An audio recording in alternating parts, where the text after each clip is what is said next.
Welcome to the book of Shmuel, chapter 23. Wow, you know how you read a book and towards the end of the book, all the pieces start coming together and you start really giving credit to all the people and you know who all the figures are? Well, that's what's happening here towards the end of the book of Shmuel Bet. We're starting to wrap up the term of King David, the life of King David, and all the people who deserve credit and brought him there in terms of their heroism.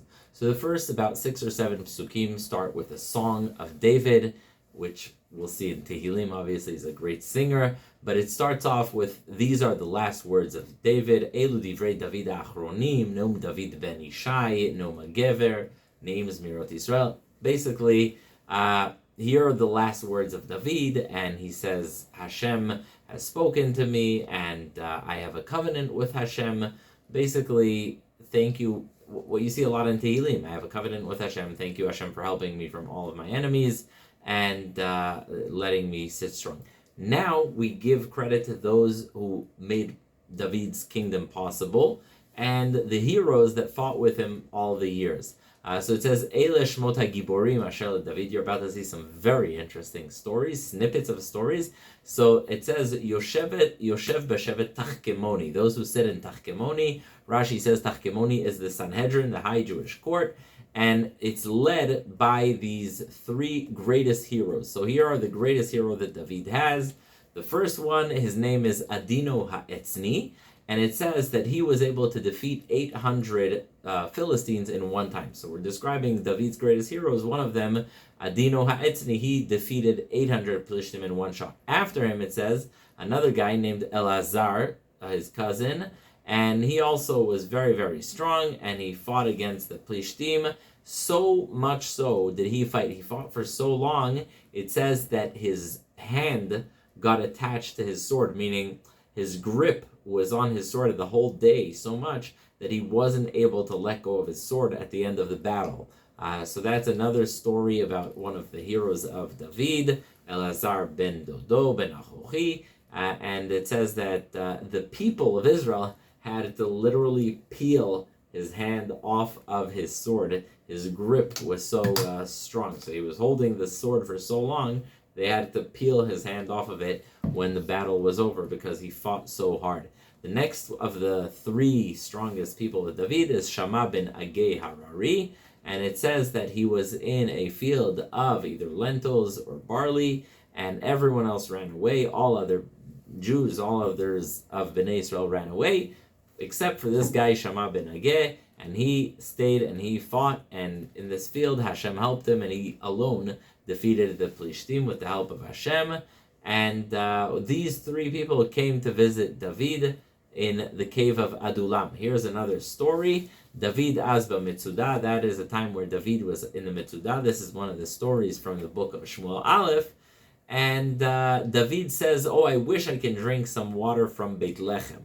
David grew up in Beit Lechem. You ever taste the difference in the flavor of water between one place and the other? Like a place where you live in, you don't live, you travel, the water in New York, Boston, different places have different flavor of water. So David, while he was on the run, he said, oh, I wish I can have some water from my hometown of Beit Lechem. But the Plishtim were surrounding it, and these 3 heroes broke through the camp of Plishtim. They literally ran through it with their swords in a really dangerous way. They brought water from Beit Lechem, and they brought it to David. But it says that David refused to drink it because he wouldn't drink something that someone else endangered his life to get. And it says that he poured the water to Hashem, and David said, Chas v'chalila, that I should drink something that was achieved by means of endangering someone's life. Now, after these 3, you have Avishai, the brother of Yoav, and it says he's the head of the 3, and it says that he was able to take out 300 Philistines in one time. And then it says from the 3rd, he was the most distinguished. Next, you have Benayahu ben Yehoyada. You heard his name. It says Mikabtzel. He's from Mikabtzel, and it also says Ben Ishchail or Ben Ishchai. Fun fact: the chief rabbi of Baghdad, the Ben Ishchai, got his name from this pasuk. But it says the Benayahu ben Yehoyada is referred to either as Ben Ishchai or Ben Ishchail, and it says that he defeated and struck the 2 great heroes of Moab. And it says, very interesting detail. You kind of can see there's more to this story. It says, Hu hika et ha'ari betoch habor beyom hasheleg. He is the one who struck the lion in the pit on the snowy day. So it was snowy, it was cold, he was in a pit, there was a lion there, and he was able to take him out. So that's another person who's very strong. And it also says, Hu hika ish mitzri. He was able to kill a very large Egyptian, and the Egyptian had this huge spear. And it says that our great hero, Benayahu ben Yehoyada, came to the Egyptian, and it says he grabbed the spear from the Egyptian and took the life of the Egyptian with his very own sword that belonged to the Egyptian. So that's Benayahu ben Yehoyada, and he's also mentioned among these three great heroes. And afterwards, but he's mentioned with him, but he actually didn't make the list, and David disciplined him. And now we have just a list of a lot of names who are heroes of David's army. Some of them will be like a deja vu, some of them you'll actually remember. So obviously Asael, you remember the brother of Yoav who was killed. Elchanan, again, shout out to all the Elchanans out there. Elchanan, his cousin, Shammah Harodi, Elikah Harodi, Chelet Zapalti, Rabbi Nikesh from Tekoa, Aviezer Antoti.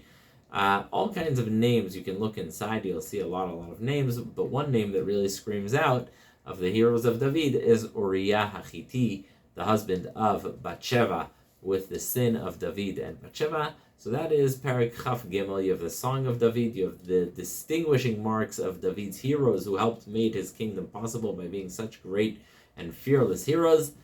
Please do join us for the next chapter, Parak Chaf Dalet, the last chapter in the book of Shmuel.